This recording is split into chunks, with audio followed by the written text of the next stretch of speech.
Hello नमस्कार साथियों, स्वागत है आप सभी का आपके अपने YouTube channel exam with Ashok में। आशा करते हैं कि आप लोग स्वस्थ होंगे, ज़बरदस्त होंगे। यूपी में लेखपाल बनने का एक बार फिर से आपके पास सुनहरा अवसर है, जो कि वैकेंसी 8000 पदों के लिए आ गई है। और ये वैकेंसी जरूरी नहीं कि 1 साल 2 साल में आए। लास्ट टाइम 2022 में आई थी, उसके पहले अगर आप देखेंगे तो कोई फिक्स नहीं था कि कब आई थी, ठीक है ना। तो आपको इस बार मौका मिला है, तो आप हार्ड वर्क करिए, तैयारी करिए। तो सबसे पहले तैयारी करने से पहले आप सिलेबस को जानना बहुत ज़रूरी होता है। तो आज आपके साथ हम सिलेबस डिस्कस करेंगे कि यूपी लेखपाल में क्या क्या सिलेबस है, ठीक है। तो यहीं पे अगर हम सिलेबस की बात करें तो सबसे पहले तो आपका एक ऑब्जेक्टिव पेपर होगा रिटर्न, जो 100 प्रश्न होंगे। इसमें 2 घंटे में पेपर होगा, मतलब 120 मिनट में आपको 100 प्रश्न करने होंगे। क्वेश्चन कैसा होगा? पेपर मल्टीपल चॉइस होगी, मतलब बहुविकल्पीय चार ऑब्जेक्टिव के साथ आएंगे। नेगेटिव मार्किंग है, 1/4 की नेगेटिव मार्किंग है, मतलब 25% है, ठीक है ना बात। यहीं पे लिखित परीक्षा है, जो पाठ्यक्रम है उसमें हमारा सिलेबस क्या क्या है इसको देखेंगे। तो अगर कितने सब्जेक्ट हैं ये देख लीजिए। तो भारत का इतिहास एवं भारतीय राष्ट्रीय आंदोलन, मतलब कि जो भारतीय राष्ट्रीय आंदोलन है ना ये, और भारत का इतिहास, ये दोनों अलग से, मतलब कि इंडियन हिस्ट्री और भारतीय राष्ट्रीय आंदोलन, ये आपको पढ़ना है। भारतीय राज व्यवस्था में भारतीय संविधान, इसका मतलब पॉलिटी हो जाएगा। भारत एवं विश्व का भूगोल, तो इसका मतलब है, कहने का है कि वर्ल्ड और इंडिया की जो ज्योग्राफी है उसको पढ़ना है। भारतीय अर्थव्यवस्था एवं सामाजिक विकास, जो आपका यहाँ पे ये देखिए कि प्रश्नों की संख्या भी दिया है, मतलब कहने का है कि भारत का इतिहास एवं भारतीय राष्ट्रीय आंदोलन जो है वो 5 प्रश्न आएंगे, है ना। प्रश्नों की संख्या कितनी होगी? 5 होगी। और कुल कितने अंक होंगे? 5 होंगे, ठीक है। यहीं पे अगर राज व्यवस्था में भारतीय संविधान अर्थात पॉलिटी की बात करें तो 5 प्रश्न यहाँ से भी आएंगे, 5 नंबर के। भारत एवं विश्व का भूगोल की बात करें तो 5 प्रश्न यहाँ से भी आएंगे, 5 अंक होंगे कुल, मतलब प्रत्येक प्रश्न 1 नंबर का होगा, ठीक है। भारतीय अर्थव्यवस्था एवं सामाजिक विकास, तो यहाँ पे हम कह सकेंगे इकोनॉमिक्स कह सकते हैं, है ना। तो 5 प्रश्न यहाँ से भी आएंगे, 5 नंबर के। ग्राम समाज एवं विकास, है ना, ये एक अलग से है, पढ़ना पड़ेगा आपको यहाँ से लेखपाल के लिए, क्योंकि आप जब लेखपाल की बनेंगे तो गांव में ही काम करेंगे। ग्राम विकास इसलिए आपको आना चाहिए। ग्राम विकास, समाज एवं विकास, गांव का जो समाज है उसका विकास कैसे हो, उसमें हम पढ़ेंगे। तो 5 प्रश्न वहां से भी आएंगे और 5 नंबर के आएंगे। राष्ट्रीय और अंतर्राष्ट्रीय महत्व की सामयिक घटनाएं, मतलब कि जो करंट अफेयर जिसे हम कहते हैं, वो 5 प्रश्न आएंगे, 5 नंबर के वो भी होंगे। विज्ञान एवं प्रौद्योगिकी, है ना, जिसे हम IT कहेंगे, तो वहां से भी 5 प्रश्न आएंगे, 5 नंबर के। और इन्वायरमेंट जो देखिए उसका वेटेज बहुत अच्छा है, 10 नंबर का आएगा। इसमें लिखा है पर्यावरण, पारिस्थितिकी एवं आपदा प्रबंधन, 10 प्रश्न रहेंगे और कुल 10 मार्क्स के रहेंगे, ठीक है ना। डेटा इंटरप्रिटेशन जिसे हम कहते हैं DI, डेटा हैंडलिंग जिसे हम कहेंगे, तो डेटा इंटरप्रिटेशन में हम लोग क्या बार डायग्राम पढ़ेंगे, है ना, लाइन डायग्राम पढ़ेंगे, पाई चार्ट पढ़ेंगे, ठीक है ना, और टेबल पढ़ेंगे। तो मतलब 4 तरह के आते हैं। तो इनको जैसे कि आपने पेट में दिया होगा, तो पेट में सबसे ज़्यादा मैथ में वेटेज किसका है? DI का ही है। तो यहाँ पे भी डेटा इंटरप्रिटेशन है, इसका जो 10 प्रश्न आएंगे, 10 क्वेश्चन 10 नंबर के आएगा।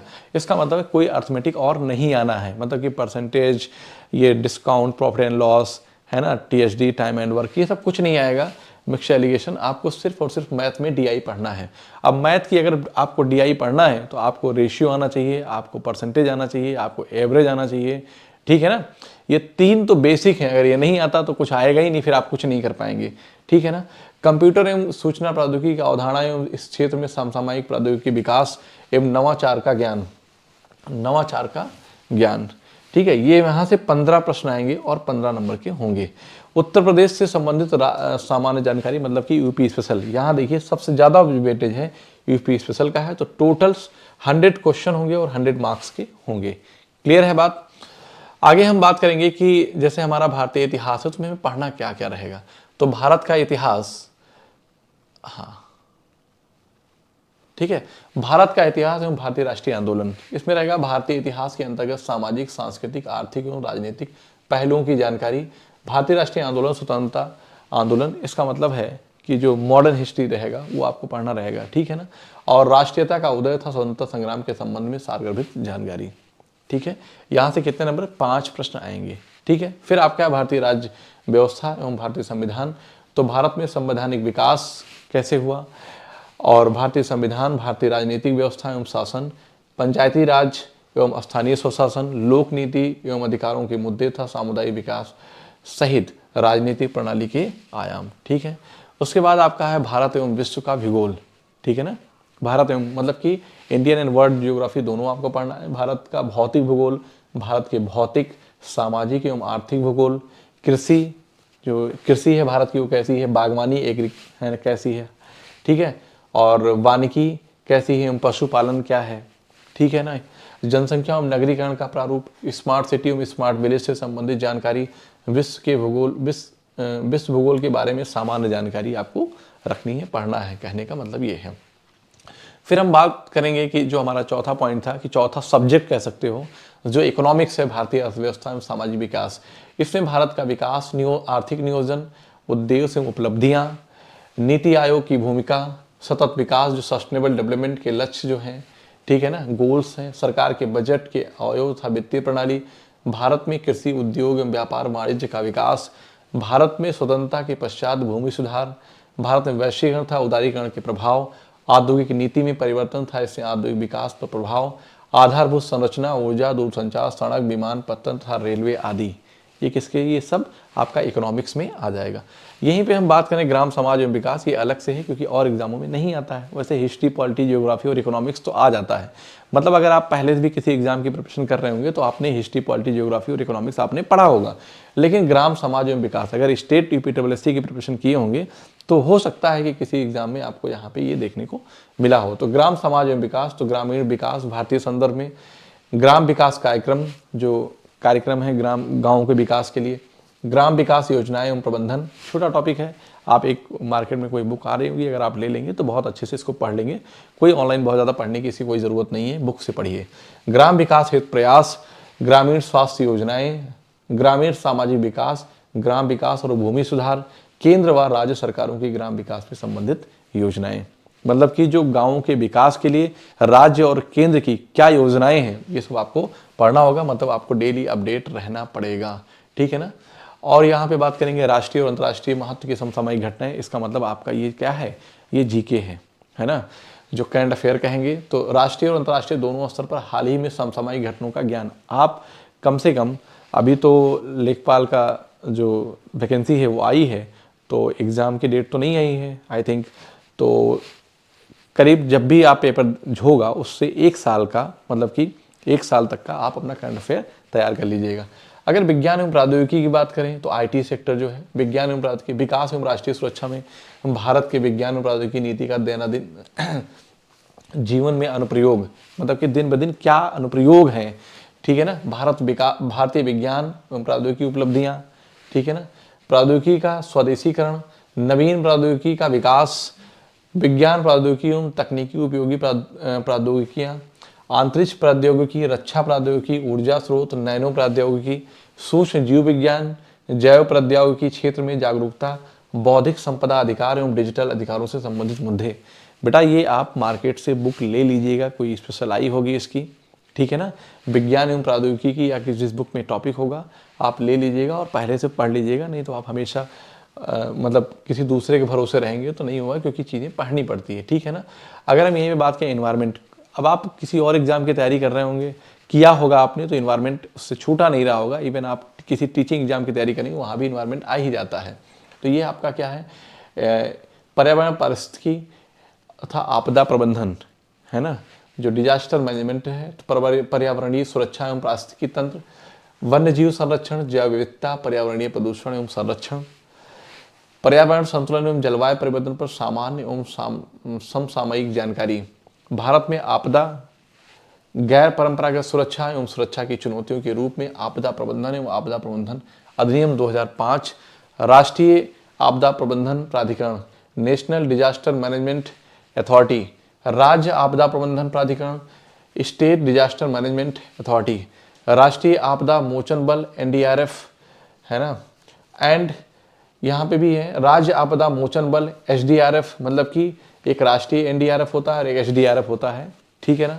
तथा भारत में आपदा प्रबंधन के क्षेत्र में कार्य कर रही विभिन्न संस्थाएं, ये पढ़ना पड़ेगा आपको कि एनडीआरएफ, एसडीआरएफ जो हैं, और एनडीएमए हैं जो राष्ट्रीय आपदा प्रबंधन है, और राज्य आपदा प्रबंधन प्राधिकरण है, इन सब के बारे में पढ़ना। एक प्रश्न आपको मतलब ओवरऑल मिला के आपको कितने प्रश्न आएंगे यहाँ से, आई थिंक 10 प्रश्न आने वाले हैं। कितने हैं बेटा देख लो, पर्यावरण से कितने क्वेश्चन आएंगे आपके पेपर में,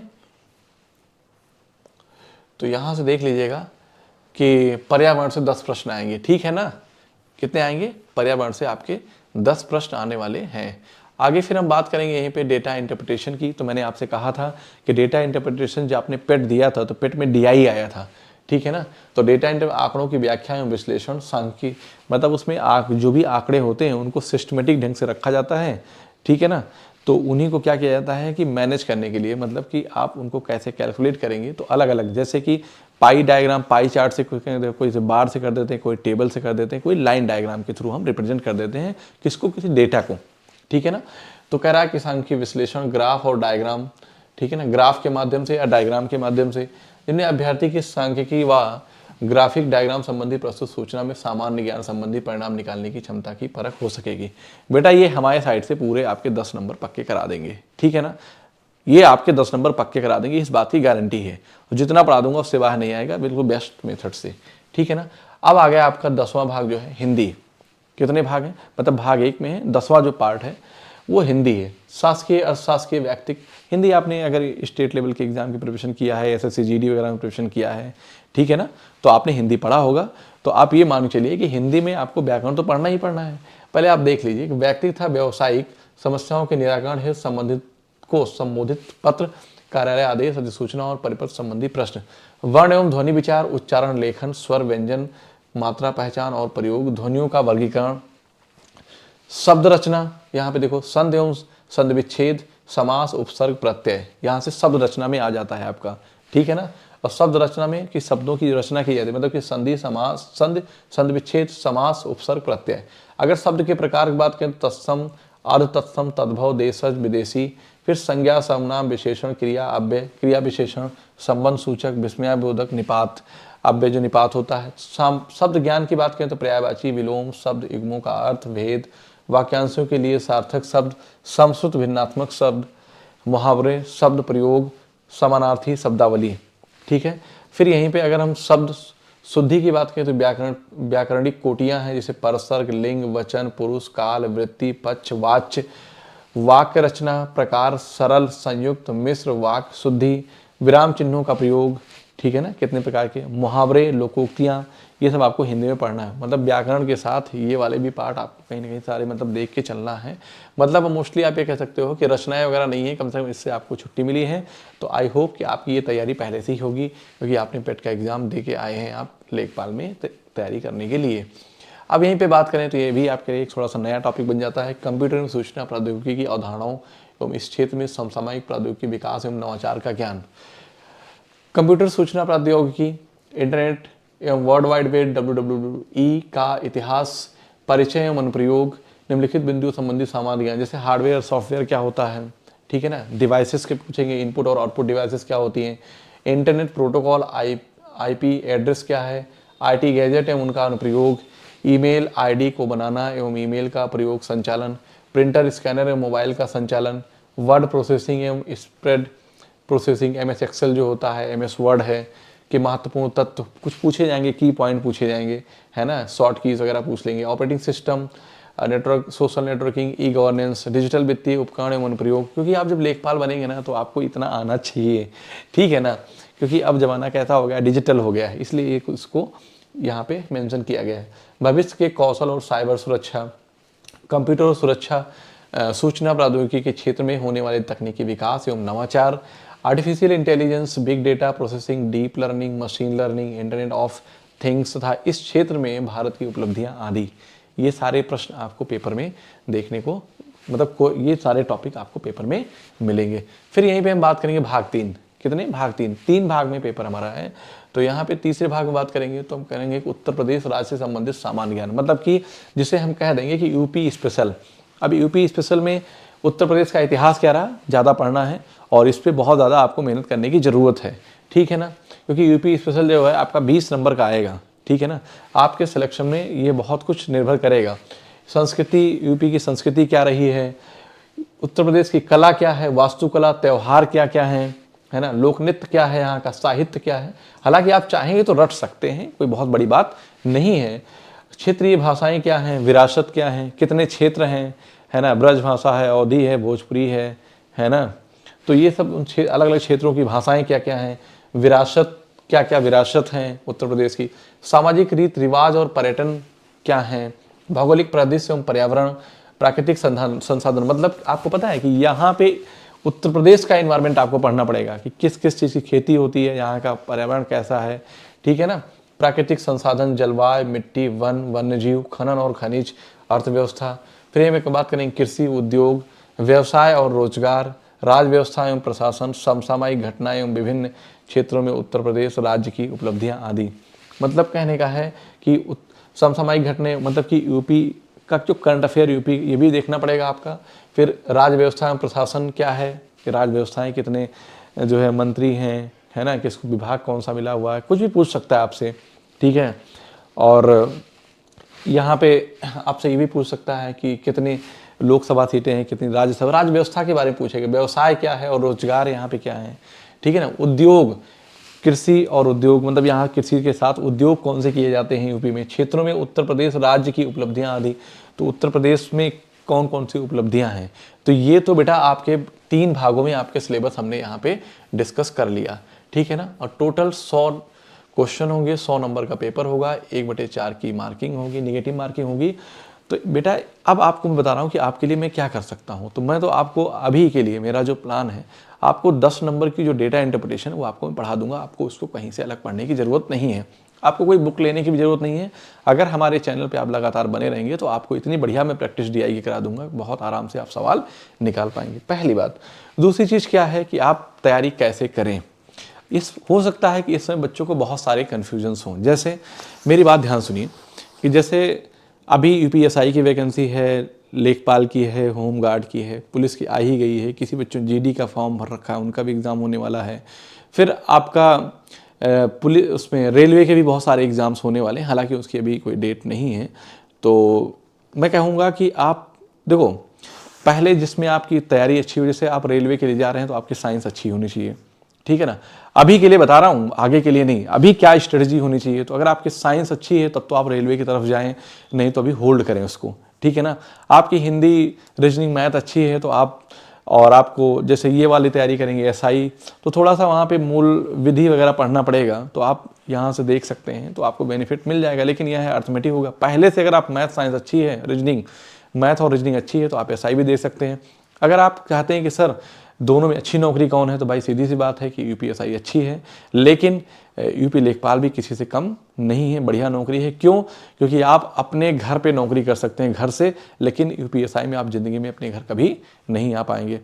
यहीं पे अगर बात करें पुलिस की, तो अगर आप SI के बारे में सोच रहे हैं तो पुलिस ऑटोमेटिक आपका हो ही जा रहा है, तो कोई अलग से कुछ उसमें करना नहीं है। होमगार्ड के लिए देखना है तो होमगार्ड का सिलेबस अलग है, तो होमगार्ड के लिए अलग से पढ़ना पड़ेगा। मतलब कहने का है कि पहले इस बात को मेंटली प्रिपेयर हो जाइए कि किस एग्ज़ाम की आपको तैयारी करना है, और करना है किसी कहने से नहीं, आपकी तैयारी क्या है।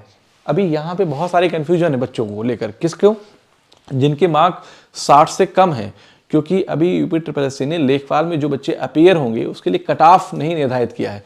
फॉर्म तो बोल दिया है कि भर दो सब लोग, लेकिन बाद में कट ऑफ आएगा कि इतने से इतने तक, मतलब कि परसेंटाइल आ जाएगा, है ना। तो अंदाज़ा लगाया जा रहा है कि 65 नंबर तक जो बच्चे हैं जिनके मार्क्स हैं उनको बैठने को मिल सकता है, ठीक है ना। तो आप परेशान मत होइए, किसी एक एग्ज़ाम को आप टारगेट करिए और आराम से लगातार कंटिन्यूटी के साथ आप मेहनत करिए। 10 घंटा 20 घंटा मत पढ़िए, आप जितनी आपके अंदर क्षमता उतना पढ़िए, छोटे छोटे टारगेट बना के पढ़ते रहिए। अगर आप लेखपाल की प्रिपरेशन कर रहे हैं तो आप लेखपाल, सबसे इम्पॉर्टेंट बात है कि आप प्रैक्टिस और रिवीजन जरूर करिए, नहीं पढ़ाई का कोई मतलब नहीं, सब जीरो रहेगा, ठीक है ना। तो हमारी सभी बच्चों को शुभकामनाएं हैं और हमारे साथ आप लगातार बने रहिए। फर्दर आगे की जो भी इन्फॉर्मेशन होगी अलग अलग एग्ज़ाम के लिए आपके साथ हम शेयर करेंगे, उनको आपको हम साझा करेंगे, ठीक है। तो आपको कहीं से इधर उधर भटकने की कोई ज़रूरत नहीं है, जितने भी एग्ज़ाम होंगे सारी इन्फॉर्मेशन आपको यहाँ पे मिल जाएगी। अगर आपको लगता है कोई कन्फ्यूज़न है, कोई प्रॉब्लम्स है, तो आप कमेंट में मैसेज के थ्रू कह सकते हैं, हम आगे उसको हम रिप्लाई दे देंगे, ठीक है ना, या वीडियोज़ बना के आपकी हम प्रॉब्लम को सॉल्व कर देंगे। तो आप सभी को बहुत बहुत बधाई अग्रिम, और अपनी तैयारी शुरू कर दीजिए और हार्डवर्क करिए। और बस आज के लिए इतना ही। मिलते हैं आपसे हम DI की क्लास में। तब तक के लिए आप सभी को जय हिंद।